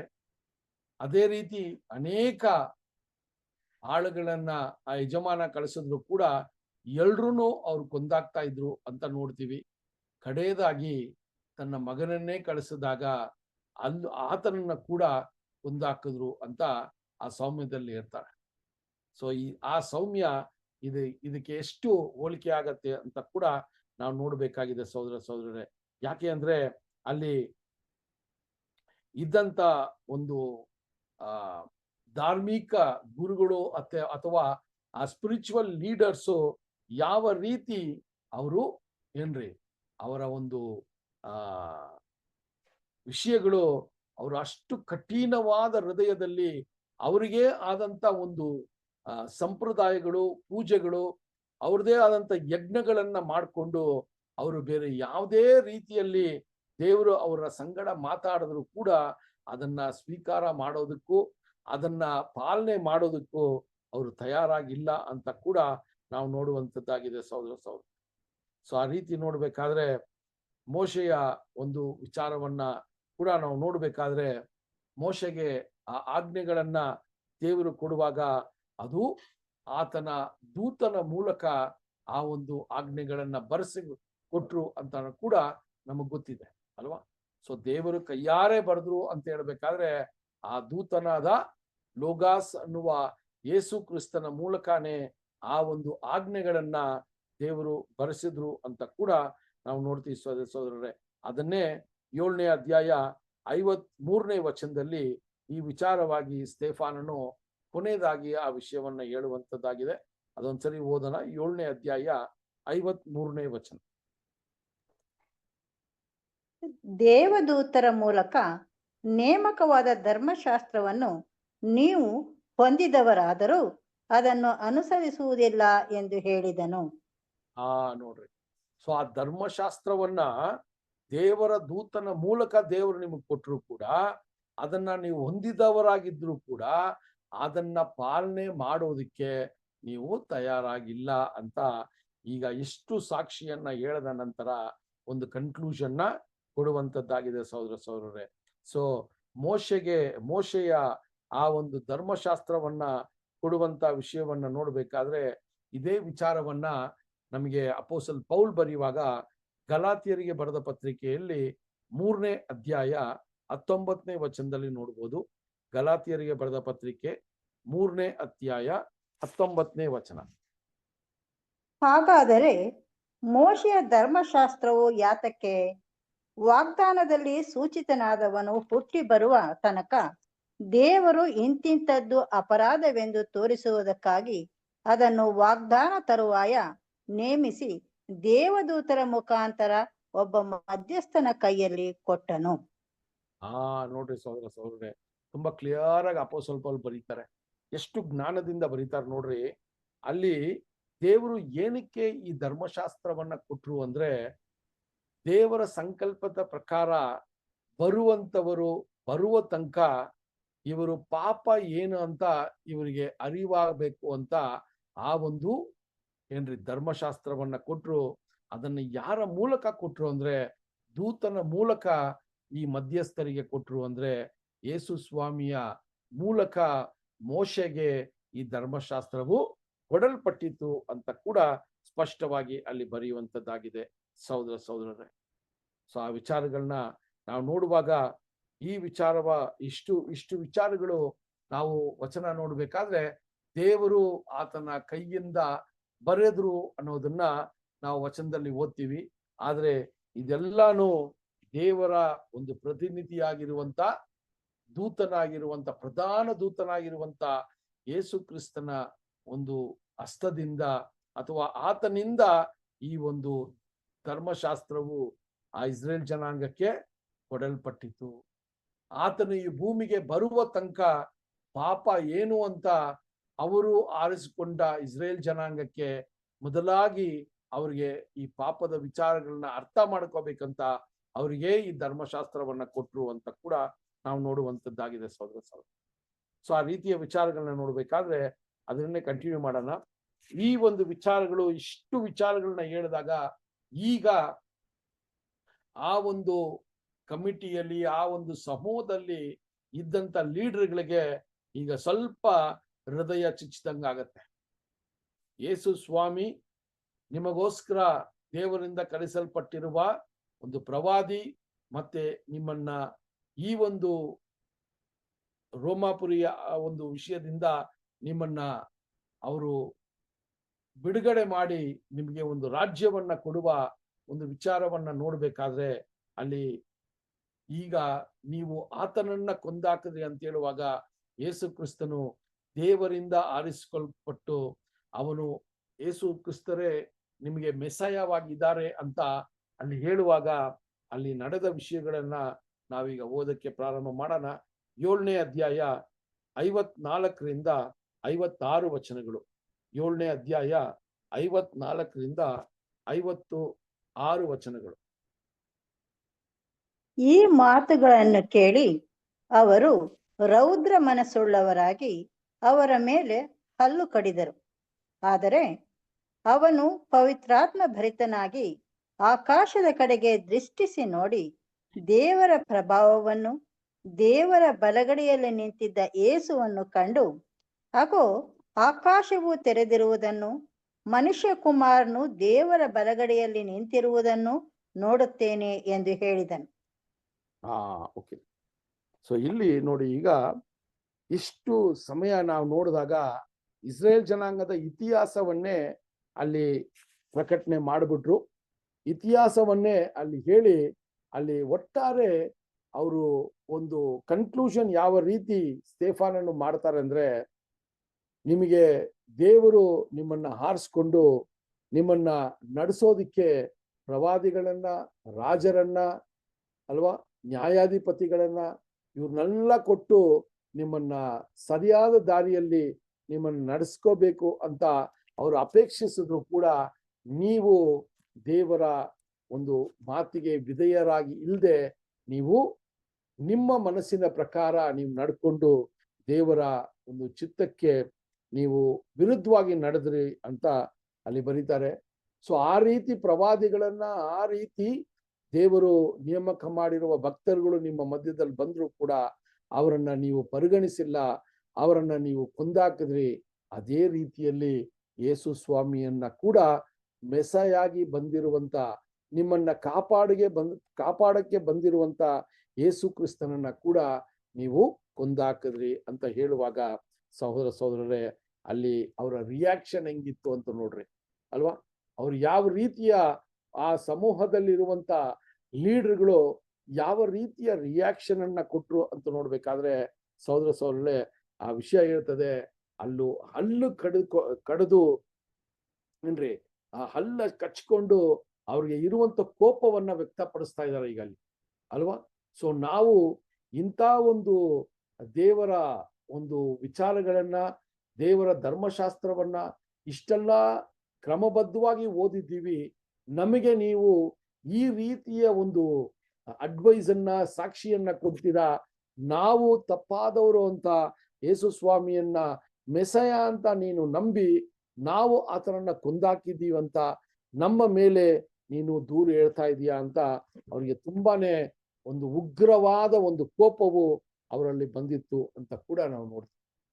ಸೊ ಆ ಸಮಯದಲ್ಲಿ ಸ್ಟೇಫಾನನ ಒಂದು ರಿಯಾಕ್ಷನ್ ಹೆಂಗಿತ್ತು ಅಂತ ನೋಡ್ಬೇಕಾದ್ರೆ ವಚನ ಎಂತ ಒಂದು ಒಳ್ಳೆ ರೀತಿಯಲ್ಲಿ ಬರೀತಾರೆ ಅಂದ್ರೆ, ಅಲ್ಲಿ ಹೇಳ್ತಾರೆ ಸ್ಟೇಫಾನನು ಸಂಪೂರ್ಣವಾಗಿ ಪವಿತ್ರಾತ್ಮನಿಂದ ಭರಿತನಾಗಿದ್ರು ಅಂತ ಬರೀತಾರೆ. ಫುಲ್ ಆಫ್ ಹೋಲಿ ಸ್ಪಿರಿಟ್ ಅಂತ. ಆತನು ಇಷ್ಟು ಸಾಕ್ಷಿಯನ್ನ ಕೊಟ್ಟ ನಂತರ ಅವನು ಯಾವುದೇ ರೀತಿಯ ಒಂದು ಹೆದರಿಕೆ, ಯಾವುದೇ ಒಂದು ರೀತಿಯ ಭಯವಿರಲಿಲ್ಲ. ಬದಲಾಗಿ ಅವನು ಸಂಪೂರ್ಣವಾದ ಪವಿತ್ರಾತ್ಮನವನ್ನ ಹೊಂದಿರುವಂತ ಒಂದು ಮನುಷ್ಯನಾಗಿ ಇದ್ರು. ಅದು ಮಾತ್ರವಲ್ಲ, ಅಲ್ಲಿ ನಾವು ನೋಡ್ಬೇಕಾದ್ರೆ ಸಹೋದರ ಸಹೋದರರೇ, ಅವರು ಆಕಾಶವನ್ನ ಅವರು ದೃಷ್ಟಿಸುತ್ತಾ ಅಲ್ಲಿ ಒಂದು ವಿಷಯವನ್ನ ತಿಳಿಸ್ತಾರೆ. ಏನು ಅಂದ್ರೆ, ದೇವರ ಮಹಿಮೆಯನ್ನ ನಾನು ನೋಡ್ತಾ ಇದ್ದೀನಿ, ಯೇಸು ಕ್ರಿಸ್ತನು ಆತನ ಬಲಪಾಸದಲ್ಲಿ ಕುಳಿತಿರುವುದನ್ನ ನಾನು ನೋಡ್ತಾ ಇದ್ದೀನಿ ಅಂತ ಒಂದು ಸಾಕ್ಷಿಯನ್ನ ಕೊಡ್ತಾ ಇದ್ದಾರೆ. ಸೊ ಅಲ್ಲಿ ನೋಡ್ಬೇಕಾದ್ರೆ ಸಹೋದರ ಸಹೋದರರೇ 56ನೇ ವಚನದಲ್ಲಿ ಅಲ್ಲಿ ನೋಡ್ಬೇಕಾದ್ರೆ, ಈಗ ಆಕಾಶವು ತೆರೆಯಲ್ಪಟ್ಟಿದೆ, ಮನುಷ್ಯ ಕುಮಾರನು ದೇವರ ಬಲಪಾಸದಲ್ಲಿ ಕುಳಿತಿರೋದನ್ನ ನಾನು ಈಗ ಕಾಣ್ತಾ ಇದ್ದೀನಿ ಅಂತ ಹೇಳುವ ಒಂದು ವಿಚಾರಗಳನ್ನ ನೋಡ್ಬೇಕಾದ್ರೆ, ಅಲ್ಲಿ ಇದ್ದಂತ ಆ ಒಂದು ಲೀಡರ್ಗಳಿಗೆ ತುಂಬಾನೇ ಕೋಪ ಬಂದಿತ್ತು. ಯಾಕಂದ್ರೆ ಅವರು ಯೇಸು ಕ್ರಿಸ್ತನನ್ನ ಮೆಸಾಯ ಅಂತ ಅವರು ಸ್ವೀಕಾರ ಮಾಡದೇ ಇರೋದು ಒಂದು ವಿಚಾರ. ಮತ್ತೆ ಅವರು ಸ್ಟೇಫಾನನು ಹೇಳದಂತ ಸಾಕ್ಷಿಗೆ ಅವರು ಭಯಪಡದೆ ಅಥವಾ ಅವರ ತಪ್ಪನ್ನ ಅವರು ಗ್ರಹಿಸ್ಕೊಳ್ಳದೆ, ಆ ತಪ್ಪಿಗೆ ಮನವರಿಕೆ ಮಾಡ್ಕೊಳ್ಳದೆ, ಆ ತಪ್ಪಿಗೆ ಪಶ್ಚಾತ್ತಾಪ ಪಡದೆ ಅವರು ಈಗ ಯಾವ ರೀತಿಯ ಒಂದು ಗುಣವನ್ನ ಹೊಂದಿದ್ದಾರೆ ಅಂದ್ರೆ, ಸ್ಟೇಫಾನನು ನಮ್ಮ ವಿರುದ್ಧವಾಗಿ ಮಾತಾಡಿ ನಾವು ನಮ್ದೇ ಇರುವಂತ ವಿಷಯವನ್ನ ನಮಗೆ ತಿಳಿಸಿ, ಇದು ಬಂದಿದ್ದಂತ ಯೇಸು ಕ್ರಿಸ್ತನು ದೇವರ ಮಗನು ಅಂತ ನಮಗೆ ತಪ್ಪಾದ ಒಂದು ವಿಚಾರಗಳನ್ನ ಹೇಳ್ತಾರೆ ಅನ್ನುವ ಒಂದು ಕಾರ್ಯಗಳನ್ನ ಕೂಡ ಅಲ್ಲಿ ತೋರಿಸುವಂತದ್ದಾಗಿದೆ ಸಹೋದರ ಸಹೋದರರೇ. ನೋಡ್ರಿ, ಇದೇ ವಿಚಾರವನ್ನ ಅಪೊಸ್ತಲರ ಕ್ರಿಯೆಗಳು ಪ್ರಾರಂಭದ ಒಂದು ಅಧ್ಯಾಯಗಳಲ್ಲಿ ನೋಡುವಾಗ ಇದೇ ರೀತಿಯ ಒಂದು ತಪ್ಪನ್ನ ಸರಿಪಡಿಸ್ಕೊಳ್ಳಕ್ಕೆ ಒಂದು ಕಡೆ ಹೇಳುವಾಗ ಅವರ ಮನಸ್ಥಿತಿ ಹೆಂಗಿತ್ತು ಅಂದ್ರೆ, ಆ ತಿದ್ದುಪಡಿ ಮಾಡಿಕೊಳ್ಳುವ ಒಂದು ಪರಿಸ್ಥಿತಿಯಲ್ಲಿದ್ರು. ಇದು ಯಾವ ಘಟನೆ ಅಂತ ನೋಡ್ಬೇಕಾದ್ರೆ, ಅಪೊಸ್ತಲರ ಕ್ರಿಯೆಗಳು 2ನೇ ಅಧ್ಯಾಯ 37ನೇ ವಚನ ಓದೋಣ. ಅಪೊಸ್ತಲರ ಕಾರ್ಯಗಳು 2ನೇ ಅಧ್ಯಾಯ 37ನೇ ವಚನ. ಇದನ್ನು ಅವರು ಕೇಳಿ ಹೃದಯದಲ್ಲಿ ಅಲಗು ನೆಟ್ಟಂತಾಗಿ ಪೇತ್ರನನ್ನು ಉಳಿದ ಅಪೊಸ್ತಲರನ್ನು, ಸಹೋದರರೇ, ನಾವೇನು ಮಾಡಬೇಕು ಎಂದು ಕೇಳಲು, ಪೇತ್ರನು ಅವರಿಗೆ, ನಿಮ್ಮ ಪಾಪಗಳು ಪರಿಹಾರವಾಗುವುದಕ್ಕಾಗಿ ನಿಮ್ಮಲ್ಲಿ ಪ್ರತಿಯೊಬ್ಬರು ದೇವರ ಕಡೆಗೆ ತಿರುಗಿಕೊಂಡು ಯೇಸು ಕ್ರಿಸ್ತನ ಹೆಸರಿನ ಮೇಲೆ ದೀಕ್ಷಾ ಸ್ನಾನ ಮಾಡಿಸಿಕೊಳ್ಳಿರಿ, ಆಗ ನೀವು ಪವಿತ್ರಾತ್ಮ ದಾನವನ್ನು ಹೊಂದುವಿರಿ. ನೋಡ್ರಿ, ಇದೇ ಒಂದು ಸಾಕ್ಷಿಯನ್ನ ಪೇತ್ರನು ಅಲ್ಲಿ ಹೇಳುವಾಗ, ನೀವೇ ಯೇಸು ಕ್ರಿಸ್ತನನ್ನ ಕೊಂದಾಕಿದ್ರಿ ಅಂತ ಹೇಳುವಾಗ, ಅವರೇ ದೇವರಿಂದ ಕಳಿಸಲ್ಪಟ್ಟ ಮಗ ಅಂತ ಹೇಳುವಾಗ, ಆ ಒಂದು ಸಮಯದಲ್ಲಿ ಅವರ ಒಂದು ಹೃದಯದ ಕಠಿಣತನ ಇಷ್ಟು ಮಟ್ಟಿಗೆ ಆಗಿರ್ಲಿಲ್ಲ. ಅಲ್ಲಿರುವಂತ ಜನ ಸಮೂಹದವರು ಅಲ್ಲಿ ಏನಂತಾರಂದ್ರೆ, ನಾವು ಈಗ ಏನು ಮಾಡೋಣ ಅಂತ ಅಲ್ಲಿ ಕೇಳುವಂಥದ್ದಾಗಿ ಅಲ್ವಾ. ನಾವು ಈಗ ಮಾಡ್ಬಿಟ್ಟಿದ್ದೀವಿ ತಪ್ಪು, ಇದಕ್ಕೆ ಪ್ರಾಯಶ್ಚಿತ ಏನು, ಇದಕ್ಕೆ ಪರಿಹಾರ ಏನು ಅಂತ ಕೇಳುವಂಥದ್ದಾಗಿದೆ. ಅದಕ್ಕೆ ಪೇತ್ರನು ಏನ್ ಮಾಡ್ತಾರೆ, ಅಲ್ಲಿ ಪರಿಹಾರವನ್ನ ಕೊಡ್ತಾರೆ. ಆದರೆ ಇಲ್ಲಿ ನಾವು ನೋಡುವಾಗ ಈ ಸಮೂಹದಲ್ಲಿ ವಿಶೇಷವಾಗಿ ಯಹೂದ್ಯರನ್ನ ನಡೆಸುವಂತ ಪ್ರಬಲವಾದ ಒಂದು ಲೀಡರ್ಗಳಿದ್ರು. ಈ ಸಮೂಹದಲ್ಲಿ ಏನ್ರಿ, ಈ ಇಸ್ರೇಲ್ ಜನಾಂಗದಲ್ಲಿ ಪ್ರಮುಖವಾದ ಜನರು ಇದ್ರಲ್ಲಿ ಅವರಿಗೆ ಈ ಮಾತುಗಳು ಗ್ರಹಿಸ್ಕೊಳಕ್ಕಾಗಿಲ್ಲ. ಹೃದಯ ಕಠಿಣವಾಗ್ಬಿಟ್ಟಿತ್ತು. ಅವರು ಪಶ್ಚಾತ್ತಾಪಕ್ಕ ಕಡೆಗೆ ಹೋಗದೆ ಅವರು ಸ್ತೆಫಾನನನ್ನ ಈಗ ಕೊಲ್ಲೋದಿಕ್ಕೆ ಅವರ ಹೃದಯ ಕಠಿಣವಾಗ್ತಾ ಇದೆ ಅಂತ ಕೂಡ ನಾವು ನೋಡುವಂಥದ್ದಾಗಿದೆ ಸಹೋದರರೇ. ಸೊ ಆ ರೀತಿಯಲ್ಲಿ ನಾವು ನೋಡ್ಬೇಕಾದ್ರೆ, ಆ ವಿಷಯಗಳನ್ನ ನೋಡ್ಬೇಕಾದ್ರೆ ಸಹೋದರರೇ, ಯಹೂದ್ಯರ ಹೃದಯ ತುಂಬಾ ಏನಾಗಿತ್ತಂತೆ, ಅದು ಕ್ರೂರವಾಗ್ಬಿಟ್ಟಿದ್ದು. ಅವರು ಹಲ್ಲುಗಳನ್ನ ಕಚ್ಕೊಂಡು ಅವರ ಒಂದು ಕೋಪವನ್ನ ಅಲ್ಲಿ ವ್ಯಕ್ತಪಡಿಸಿದ್ರು ಅಂತ ಕೂಡ ನಾವು ನೋಡ್ತೀವಿ. ಸೊ ಅಲ್ಲಿ ನೋಡ್ಬೇಕಾದ್ರೆ ಏನಕ್ಕೆ ಅವರು ಆ ರೀತಿಯ ಕೋಪಕ್ಕೆ ಒಳಗಾಗೋದಕ್ಕೆ ಸಾಧ್ಯ ಅಂದ್ರೆ, ಒಂದು, ಅವರು ಯಾವ ರೀತಿಯ ಮನಸ್ಥಿತಿಯಿಂದ ಆ ಒಂದು ಸಾಕ್ಷಿಯನ್ನ ಕೇಳಿದ್ರು ಅಂದ್ರೆ, ಅವರು ಸಹೋದರರೇ, ಅವರು ಅವರ ನಂಬಿಕೆ, ಅವರ ಒಂದು ಜೀವಿತ, ಇದೆಲ್ಲಾನು ಸ್ತೆಫಾನನು ಹಂತ ಹಂತವಾಗಿ ಅವರಿಗೆ ಮನಸ್ಸಿಗೆ ಈ ವಿಚಾರಗಳನ್ನ ತರುವಾಗ ಅವರಿಗೆ ಪಶ್ಚಾತ್ತಾಪ ಆಗೋದಕ್ಕಿಂತ ಅವರು ಶ್ರೇಷ್ಠರು, ನಮ್ಮ ಮೇಲೆ ಇಷ್ಟು ದೂರನ್ನ ಅಂತ ಹೇಳ್ತಾರೆ ಅಂತೇಳಿ ಶ್ರೇಷ್ಠರು ಅಂತ ಹೇಳಿ ಅಲ್ಲಿ ದುಃಖ ಪಡೋದಕ್ಕಿಂತ ಅವ್ರು ಏನ್ ಮಾಡ್ಬಿಟ್ರು ಅಂದ್ರೆ, ಅವನು ಸ್ತೆಫಾನನನ್ನ ಸಾಯಿಸೋದಿಕ್ಕೆ ಅಲ್ಲಿ ಪ್ರಾರಂಭ ಮಾಡಿದ್ರು ಅಂತ ಕೂಡ ನಾವು ನೋಡ್ತೀವಿ ಸಹೋದರರೇ. ಸೊ ಆ ವಚನ ನೋಡ್ಬೇಕಾದ್ರೆ 2ನೇ ಅಧ್ಯಾಯ 37ನೇ ವಚನ ಓದುವಾಗ ಒಂದು ವಿಷಯವನ್ನ ಅಲ್ಲಿ ತಿಳಿಸ್ತಾರೆ. ಏನಂದ್ರೆ, ಅವರ ಹೃದಯ ಚುಚ್ಚಲ್ಪಡ್ತು ಅಂತ ಹೇಳ್ತಾರೆ. ದ ಹಾರ್ಟ್ ವಾಸ್ ಪ್ರಿಕ್ಡ್ ಅಂತ ಹೇಳ್ತಾರೆ. ಈ ಹೃದಯ ಚುಚ್ಚುವಂತ ವಿಷಯವನ್ನ ನಾವು ನೋಡ್ಬೇಕಾದ್ರೆ ಸಹೋದರರೇ, ಇದು ಒಬ್ಬ ವ್ಯಕ್ತಿಯನ್ನ ಸರಿಯಾದ ಮನಸ್ಥಿತಿಯಲ್ಲಿ ಇದ್ರೆ ಆತನನ್ನ ಪಶ್ಚಾತ್ತಾಪಕ್ಕೆ ನಡೆಸ್ತದೆ. ಅದೇ ರೀತಿಯಲ್ಲಿ ಅವನು ವಿಕೃಪವಾದ ಮನಸ್ಥಿತಿಯಲ್ಲಿ ಇದ್ರೆ ಅವನು ದೇವರ ವಿರುದ್ಧವಾಗಿ ನಡ್ಕೊಳ್ಳೋದಿಕ್ಕೆ ಅವ್ರು ಪ್ರಾರಂಭ ಮಾಡ್ತಾನೆ ಸಹೋದರ. ಇದೇ ತುಂಬಾ ಮುಖ್ಯವಾದದ್ದು. ನಮ್ಮ ಜೀವನದಲ್ಲೂ ಕೂಡ ದೇವರ ವಾಕ್ಯವನ್ನ ಕೇಳ್ತೀವಿ, ದೇವರ ವಾಕ್ಯವನ್ನ ಓದ್ತೀವಿ, ದೇವರ ಸಂಕಲ್ಪವನ್ನ ಕೇಳ್ತೀವಿ, ದೇವರು ಅವರ ಚಿತ್ತ ಏನು ಅಂತ ಕೇಳ್ತೀವಿ, ಅವರ ಚಿತ್ತದ ಪ್ರಕಾರ ನಡಿಬೇಕು ಅಂತ ಬಂದಿದ್ದೀವಿ. ಸೊ ಇದೆಲ್ಲ ನಾವು ಮಾಡ್ತಾ ಇರುವಾಗ ದೇವರು ಯಾವುದೋ ರೀತಿಯಲ್ಲಿ ನಮ್ಮ ತಪ್ಪನ್ನ, ನಾವು ನಮ್ಮ ಒಂದು ಬಲಹೀನತೆಯನ್ನ, ನಾವು ದೇವರು ವಿರುದ್ಧವಾಗಿ ಇರುವಂತ ವಿಷಯಗಳನ್ನ ಯಾವುದೋ ಒಂದು ರೀತಿಯಲ್ಲಿ ತಿಳಿಸ್ತಾರೆ ನಮ್ಗೆ. ಅದು ಸಹೋದರಗಳ ಮಾತುಗಳಿಂದ ಇರ್ಬೋದು, ನಾವು ಪರ್ಸನಲ್ ಆಗಿ ಸತ್ಯವೇದವನ್ನ ಓದುವಾಗ ನಮಗೆ ದೇವರು ಕೊಡುವಂತ ಒಂದು ಜ್ಞಾನೋದಯ ಆಗಿರ್ಲಿ, ಇದೆಲ್ಲ ನಮಗೆ ಕೊಡುವಾಗ ನಾವು ಏನ್ ಮಾಡ್ತೀವಿ ಅಂತ ನೋಡ್ಬೇಕಾದ್ರೆ, ನಾವು ಸರಿಯಾದ ಮನಸ್ಥಿತಿ, ಯೇಸು ಕ್ರಿಸ್ತನ ಸ್ವಭಾವದ ಮನಸ್ಥಿತಿ ಇದ್ರೆ ನಾವು ಪಶ್ಚಾತ್ತಾಪವನ್ನ ಪಟ್ಟು ಅದರಿಂದ ವಿಮುಕ್ತಿ ಪಡೆಯೋದಿಕ್ಕೆ ನಾವು ಪ್ರಾರಂಭ ಮಾಡ್ತೀವಿ. ಅದೇ ರೀತಿಯಲ್ಲಿ ನಮ್ಮ ಹೃದಯವು ಇನ್ನೂ ಸ್ವಾಭಾವಿಕವಾಗಿ ಈ ಲೋಕದ ಮನುಷ್ಯರ ಆತ್ಮದಿಂದ ನಾವು ಇನ್ನ ನಡೆದ್ರೆ ಈ ಲೋಕದ ಮನುಷ್ಯರ ತರಾನೇ ನಮ್ಮ ಒಂದು ನಿರ್ಧಾರಗಳು ಆಗತ್ತೆ. ನಾವು ಕೋಪಗೊಂಡು ಯಾರ ಮೂಲಕ ದೇವರು ಈ ಒಂದು ವಿಷಯಗಳನ್ನ ತಿಳಿಸಿ ನಮ್ಮನ್ನ ಪಡಿಸೋದಿಕ್ಕೆ ತಯಾರಾಗ್ತಾರೋ ಆ ವ್ಯಕ್ತಿಯ ಮೇಲೆ ನಮ್ಮ ಕೋಪ, ನಮ್ಮ ನಿಷ್ಠೂರ ಇದೆಲ್ಲ ಇದ್ದಾಗ ನಾವು ಆತನನ್ನ ಕೊಲ್ಲೋದಿಕ್ಕೆ ಸಮಾನವಾಗಿದೆ ಅಂತ ಕೂಡ ನಮ್ಮ ಮನಸ್ಸಲ್ಲಿ ನಾವು ತಂದ್ಕೋಬೇಕು ಸಹೋದರರೇ. ಸೊ ಐಗುಪ್ತಿಯಲ್ಲಿ ಯಹೂದ್ಯರು ಯಾವ ರೀತಿ ನಡೆದ್ರು, ಆ ದಾಸತ್ವದ ಮೇಲೆ ಅವರು ಎಷ್ಟು ಬೇಸರ ಹತ್ತಿದ್ರು ಅಂದ್ರೆ ದೇವರನ್ನು ನೋಡಿ ಗೋಳಾಡಿದ್ರು.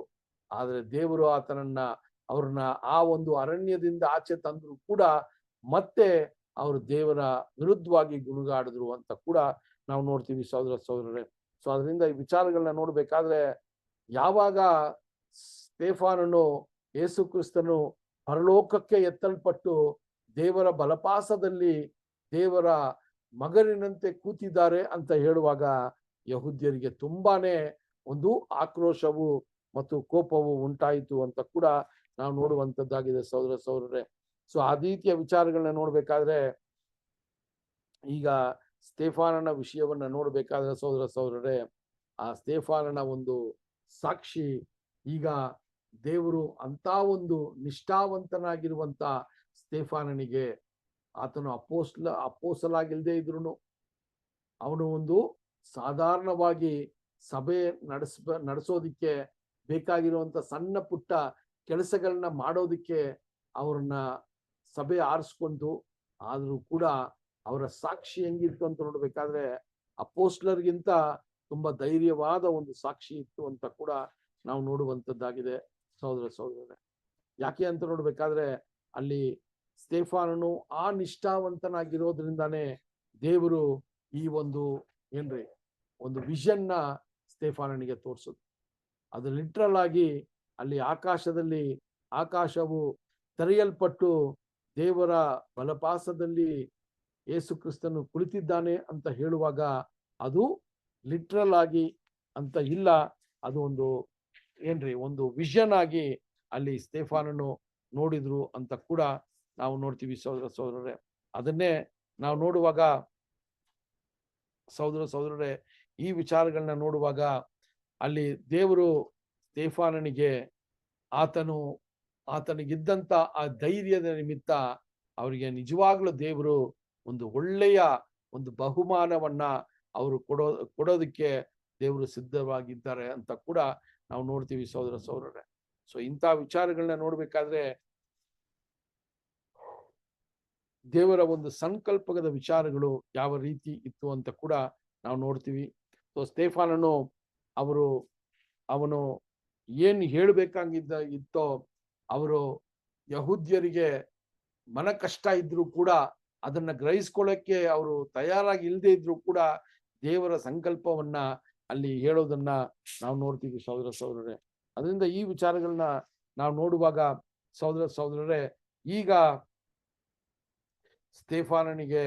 ಸ್ತೆಫಾನನನ್ನ ಯಾವ ರೀತಿ ಸ್ತೆಫಾನನ ವಿಚಾರದಲ್ಲಿ ಅವರ ಮೇಲೆ ದ್ವೇಷ ಇದೆ ಅಂತ ನೋಡ್ಬೇಕಾದ್ರೆ 7ನೇ ಅಧ್ಯಾಯ 57ರಿಂದ 60 ವಚನಗಳನ್ನ ಒಂದ್ಸರಿ ಓದೋಣ. 7ನೇ ಅಧ್ಯಾಯ 57ರಿಂದ 60 ವಚನಗಳನ್ನ ಓದೋದಕ್ಕೆ. ಆದರೆ ಅವರು ಮಹಾಶಬ್ದದಿಂದ ಕೂಗಿ ಕಿವಿಗಳನ್ನು ಮುಚ್ಚಿಕೊಂಡು ಒಟ್ಟಾಗಿ ಅವನ ಮೇಲೆ ಬಿದ್ದು ಅವನನ್ನು ಊರ ಹೊರಕ್ಕೆ ನೂಕಿಕೊಂಡು ಹೋಗಿ ಕೊಲ್ಲುವುದಕ್ಕೆ ಕಲ್ಲೆಸೆದರು. ಸಾಕ್ಷಿಯವರು ತಮ್ಮ ಬಟ್ಟೆಗಳನ್ನು ತೆಗೆದು ಸೌಲನೆಂಬ ಒಬ್ಬ ಯೌವನಸ್ಥನ ಕಾಲುಗಳ ಬಳಿಯಲ್ಲಿ ಇಟ್ಟರು. ಅವರು ಸ್ತೆಫನನ ಮೇಲೆ ಕಲ್ಲೆಸೆಯುತ್ತಾ ಇರಲು ಅವನು ಕರ್ತನ ಹೆಸರನ್ನು ಹೇಳಿ, ಯೇಸು ಸ್ವಾಮಿಯೇ, ನನ್ನ ಆತ್ಮವನ್ನು ಸೇರಿಸಿಕೋ ಎಂದು ಪ್ರಾರ್ಥಿಸಿ ಮೊಣಕಾಲೂರಿ, ಕರ್ತನೇ, ಈ ಪಾಪವನ್ನು ಅವರ ಮೇಲೆ ಹೊರಿಸಬೇಡವೆಂದು ಮಹಾಶಬ್ದದಿಂದ ಕೂಗಿದನು.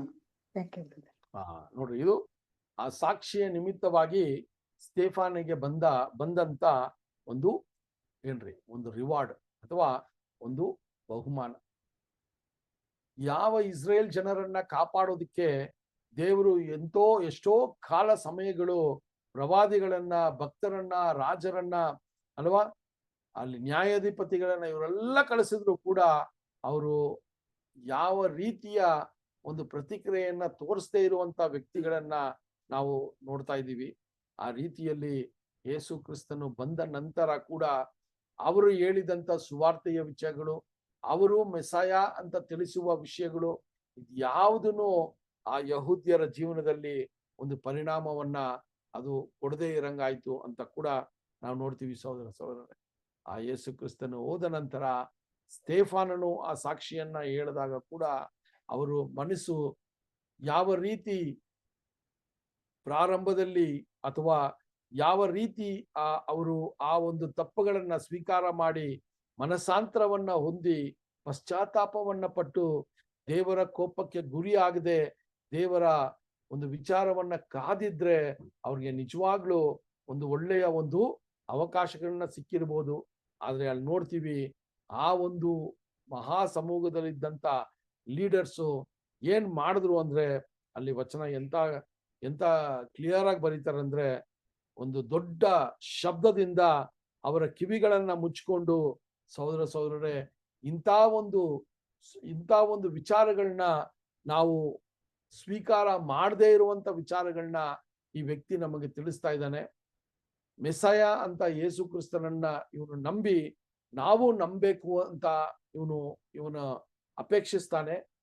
ಅದು ಮಾತ್ರವಲ್ಲ, ನಾವು ಯೇಸು ಸ್ವಾಮಿ ಒಬ್ಬ ನಿರಪರಾಧಿ ದೇವರ ಮಗನು ಅಂತ ನಾವು ಆತನನ್ನ ಪರಿಗಣಿಸದೆ ಆತನನ್ನ ಒಬ್ಬ ಕಳ್ಳನಾಗಿ ಕೊಂದ್ವಿ ಅಂತ ಹೇಳುವಂತರಾಗಿದ್ದಾನೆ. ಅದರಿಂದ ಅವರು ಮತ್ತೆ ಸ್ಟೇಫಾನಿಂದ ವಿಚಾರಗಳನ್ನ ಕೇಳೋದಕ್ಕೆ ತಯಾರಾಗಿಲ್ದೆ ಅವ್ರ ಕಿವಿಗಳನ್ನ ಮುಚ್ಚಿ ಅವರು ಓಡೋದ್ರು ಅಂತ ಕೂಡ ನಾವು ನೋಡ್ತೀವಿ ಸಹೋದರ ಸಹೋದರ.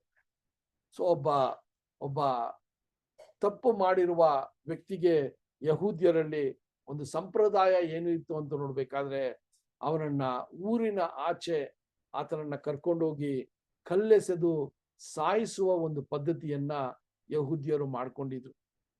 ಸೊ ಅದೇ ರೀತಿಯಲ್ಲಿ ಈಗ ಸ್ಟೇಫಾನನನ್ನ ಕಲ್ಲೆಸೆದು ಸಾಯಿಸೋದಿಕ್ಕೆ ಅವರು ಮುಂದೆ ಬಂದು ಸಹೋದರರೇ ಅಲ್ಲಿ ಆ ಕಲ್ಲೆಸೆಯುವ ಒಂದು ವಿಷಯಗಳನ್ನ ಬಂದಾಗ ಅಲ್ಲಿ ಒಂದು ವಿಚಾರವನ್ನ ಈಗ ನಮಗೆ ತಿಳಿಸ್ತಾ ಇದ್ದಾರೆ. ಏನು ಅಂದ್ರೆ ಆ ಒಂದು ಸಮೂಹದಲ್ಲಿ ಯಾರ ನೇತೃತ್ವದಲ್ಲಿ ಇದು ನಡೀತು ಅಂತ ಒಂದು ಚಿಕ್ಕ ಒಂದು ವಿಷಯವನ್ನ ನಮಗೆ ತಿಳಿಸ್ತಾರೆ. ಯಾವುದು ಅಂದ್ರೆ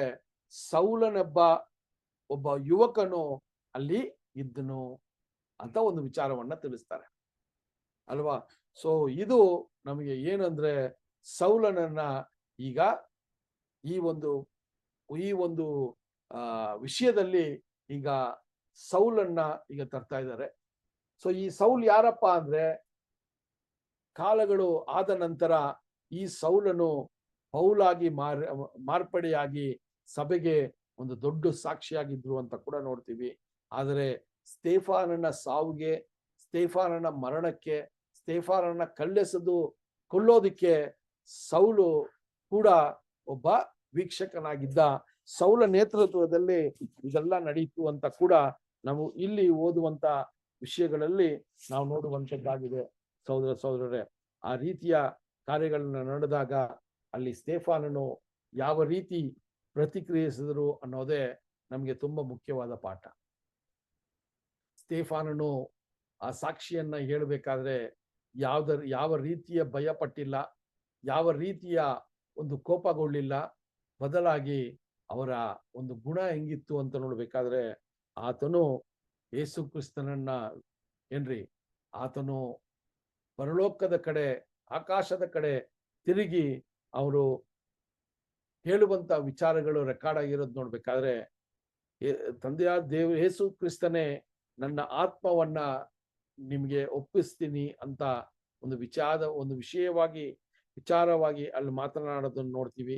ಅದು ಮಾತ್ರವಲ್ಲ, ಅದನ್ನು ಹೇಳಿದ ನಂತರ ಮೊಳಕಾಲು ಊರಿ ಅವರು ತುಂಬಾ ದೊಡ್ಡ ಶಬ್ದದಿಂದ ಹೇಳ್ತಾರೆ, ಈ ಪಾಪವನ್ನ ಇವರ ಮೇಲೆ ನೀವು ಏರಬೇಡಿರಿ ಅಂತ ಒಂದು ವಿಚಾರವನ್ನ ತಿಳಿಸ್ತಾರೆ ಸಹೋದರರೇ. ತುಂಬಾ ಮುಖ್ಯವಾದ ಒಂದು ಪಾಠ. ನಮ್ಗೆ ನಿನ್ನೆನೋ ಮನ್ನಾದಲ್ಲಿ ಈ ವಾಕ್ಯವನ್ನ ನಮಗೆ ಕೊಟ್ಟಿದ್ದಾರೆ. ಅದನ್ನ ನೀವು ಓದಿರ್ತೀರಾ ಅಲ್ವಾ. ನಿನ್ನೆನೋ ಮನ್ನಾದಲ್ಲಿ ಇದೇ ಒಂದು ವಾಕ್ಯನ ನಮಗೆ ಓದೋದಿಕ್ಕೆ ಆ ಒಂದು ವಚನವನ್ನ ನಮಗೆ ಕೊಟ್ಟಿದ್ರು ಅಲ್ವಾ. ಅದ ಹೇಳ್ತಾರೆ, ಆ ಒಂದು ನೆಲವೂರಿ ಅವರು ದೇವರಲ್ಲಿ ಏನ್ ಪ್ರಾರ್ಥಿಸ್ತಾರೆ, ನನಗೆ ಈ ಒಂದು ಮರಣ ಬರಬಾರ್ದು ಅಂತ ಪ್ರಾರ್ಥಿಸಿಲ್ಲ, ನನಗೆ ಈ ರೀತಿಯ ಒಂದು ಹಿಂಸೆ ಜನ ಕೊಡಬಾರ್ದು, ಇದರಿಂದ ಅದ್ಭುತವಾಗಿ ನನ್ನನ್ನು ಕಾಪಾಡು ಅಂತ ಪ್ರಾರ್ಥಿಸಿಲ್ಲ. ಬದಲಾಗಿ ಅಲ್ಲಿ ಕೊಳ್ಳುವಂತ ವ್ಯಕ್ತಿಗೆ, ಅವ್ರನ್ನ ಸಾಯಿಸುವಂತ ವ್ಯಕ್ತಿಗಳ ಮೇಲೆ ಅವರ ಕನಿಕರವನ್ನ ತೋರಿಸೋದು. ಇವರು ಮಾಡುವಂತ ಪಾಪವನ್ನ ಇವರ ಮೇಲೆ ನೀವು ಏರಬೇಡಿರಿ ಅಂತ ದೇವರಲ್ಲಿ ಪ್ರಾರ್ಥನೆ ಮಾಡಿ ಅಲ್ಲಿ ಏನ್ ಮಾಡಿದ್ರು ಅಂದ್ರೆ ದೀರ್ಘವಾಗಿ ಅಲ್ಲಿ ನಿದ್ರೆಯನ್ನ ಹೊಂದಿದ್ರು. ಅಂದ್ರೆ ಅಲ್ಲಿ ಮರಣಕ್ಕೆ ಅವರನ್ನ ಒಪ್ಪಿಸ್ಕೊಟ್ರು ಅಂತ ಕೂಡ ಅಲ್ಲಿ ಬರೆಯಲ್ಪಟ್ಟಿದೆ ಸಹೋದರ. ಸೊ ಇಷ್ಟು ವಿಚಾರಗಳನ್ನ ನಾವು ನೋಡ್ಬೇಕಾದ್ರೆ ಸ್ಟೇಫಾನನ ಸಾಕ್ಷಿ ನಮ್ಗೆ ತುಂಬಾ ದೊಡ್ಡ ಒಂದು ಪ್ರೇರಣೆಯನ್ನ ಕೊಡುವಂತ ಸಾಕ್ಷಿಯಾಗಿದೆ.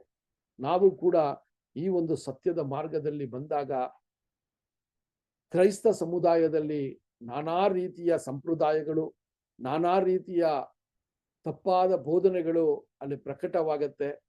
ದೇವರ ಸಂಕಲ್ಪವು ಸಂಪೂರ್ಣವಾಗಿ ಅಲ್ಲಿ ಮರೆಯಲ್ಪಟ್ಟಿದೆ. ಅದನ್ನ ನಾವು ಯಾವಾಗ ಈ ಲೋಕದಲ್ಲಿರುವಂತ ದೇವರ ಮಕ್ಕಳಿಗೆ ಅಥವಾ ದೇವರನ್ನ ಹುಡುಕುವ ಜನಕ್ಕೆ ಈ ವಿಚಾರಗಳನ್ನ ನಾವು ಪ್ರಕಟಣೆ ಮಾಡ್ತೀವೋ ಅಥವಾ ನಾವು ಅವರಿಗೆ ಹೇಳ್ತೀವೋ, ಆವಾಗ ನಮಗೆ ಕೂಡ ಇಂಥ ಒಂದು ಕಷ್ಟ ನಷ್ಟಗಳು ಅಥವಾ ಸಂಕಷ್ಟಗಳು ಬರೋದಕ್ಕೆ ಸಾಧ್ಯವಾಗುತ್ತೆ ಸಹೋದರರೇ. ಆ ರೀತಿಯ ಸಾಕ್ಷಿಯನ್ನ ನಾವು ಕೊಡುವಾಗ ನಮಗೆ ಕೂಡ ನಮ್ಮ ಜೀವನದಲ್ಲೂ ಕೂಡ ನಾವು ಶಾರೀರಿಕವಾಗಿ, ಮಾನಸಿಕವಾಗಿ ಅನೇಕ ಸಂಕಷ್ಟಗಳನ್ನ ಒಳಗಾಗ್ತೀವಿ. ಆದರೂ ಕೂಡ ಅಲ್ಲಿ ಸ್ತೆಫಾನನ ತರ ನಮ್ಮ ಒಂದು ನಂಬಿಕೆ, ನಮ್ಮ ಒಂದು ದೇವರ ಮೇಲೆ ಇಡುವಂತ ಒಂದು ವಿಶ್ವಾಸ ಹೆಂಗಿರ್ಬೇಕು ಅಂದ್ರೆ, ಈ ರೀತಿಯ ಸಾಕ್ಷಿ ಹೇಳಿ ನಮಗೆ ಸಂಕಷ್ಟಗಳು ಬಂದಾಗ ಆ ಸಂಕಷ್ಟಗಳು ತಂದಿರುವ ವ್ಯಕ್ತಿಗಳನ್ನ ನಾವು ಅಲ್ಲಿ ಏನ್ ಮಾಡ್ಬೇಕಂದ್ರೆ ಅವ್ರನ್ನ ಮನ್ನಿಸಿ ಅವ್ರಿಗೋಸ್ಕರ ನಾವು ಪ್ರಾರ್ಥನೆ ಮಾಡುವಂತದ್ದಾಗಿರುವಂತ ಒಂದು ವಿಚಾರವನ್ನ ನಮಗೆ ಈ ದಿನದಲ್ಲಿ ಒಂದು ಪಾಠವಾಗಿ ದೇವರು ತಿಳಿಸ್ತಾ ಇದ್ದಾರೆ ಸಹೋದರರೇ. ಅದರಿಂದ ಈ ವಿಚಾರಗಳನ್ನ ಬರುವಂತ ವಾರದಲ್ಲಿ ಕೂಡ ಈ ವಿಚಾರಗಳ ಬಗ್ಗೆ ನಾವು ಇನ್ನ ಸ್ವಲ್ಪ ಗಮನ ಹರಿಸೋಣ. ಯಾಕಂದ್ರೆ ಇದು ತುಂಬಾ ಮುಖ್ಯವಾದ ಒಂದು ಘಟನೆ. ಯೇಸು ಸ್ವಾಮಿ ನಂತರ ದೇವರಿಗೆ ಮತ್ತೆ ದೇವರ ಸತ್ಯಕ್ಕೆ, ದೇವರ ಒಂದು ಸಂಕಲ್ಪಕ್ಕೆ ಮೊದಲನೆಯ ಪ್ರಾಣ ಕೊಟ್ಟ ಸಾಕ್ಷಿ ಅಂತ ನಾವು ಸ್ತೆಫಾನನ ಓದಿದ್ದೀವಿ. ಆ ಸ್ತೆಫಾನನ ಸಾಕ್ಷಿ ನಮಗೆ ತುಂಬಾ ಮುಖ್ಯವಾಗಿ ನಮ್ಮ ನಂಬಿಕೆ, ನಮ್ಮ ವಿಶ್ವಾಸ, ದೇವರಲ್ಲಿರುವ ಛಲ, ಇದೆಲ್ಲ ನಮ್ಮಲ್ಲಿ ಅಧಿಕ ಇನ್ನ ಹೆಚ್ಚಾಗಿ ಆಗೋದಿಕ್ಕೆ ಈ ಒಂದು ಭಕ್ತನು ನಮಗೆ ದೊಡ್ಡ ಒಂದು ಸಾಕ್ಷಿಯಾಗಿದ್ದಾನೆ. ಸೊ ಅದರಿಂದ ಬರುವಂತ ದಿನಗಳಲ್ಲಿ ಕೂಡ ನಾವು ಕೂಡ ಇಂಥ ಒಂದು ಸಂದರ್ಭಗಳನ್ನ ತಂದೆಯ ದೇವರು ನಮಗೆ ಒದಗಿಸಿ ಕೊಡುವಾಗ ನಾವು ಎಂಥ ಒಂದು ಮನಸ್ಥಿತಿಯಲ್ಲಿ ಇರಬೇಕು ಅನ್ನೋದನ್ನೇ ದೇವರು ಈ ದಿನದಲ್ಲಿ ನಮಗೆ ನಮ್ಮ ಒಂದು ವಿಚಾರವಾಗಿ ತಿಳಿಸ್ಕೊಡುವಂತದ್ದಾಗಿದೆ ಸಹೋದರರೇ.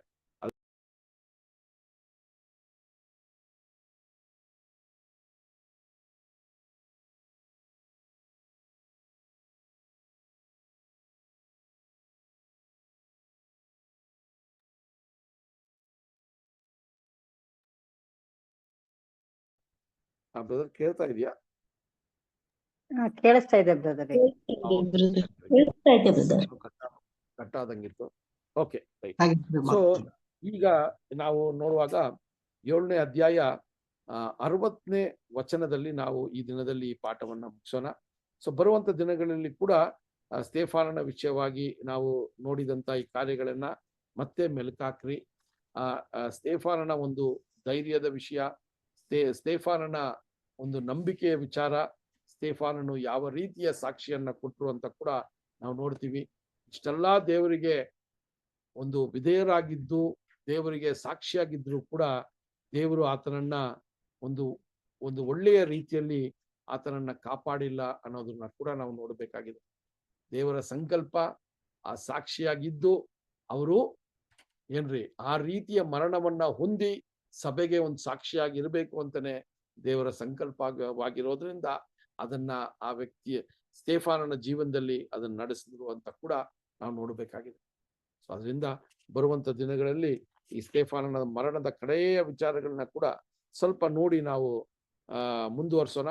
ದೇವರು ಈ ವಾಕ್ಯಗಳನ್ನ ಆಶೀರ್ವದಿಸ್ಲಿ.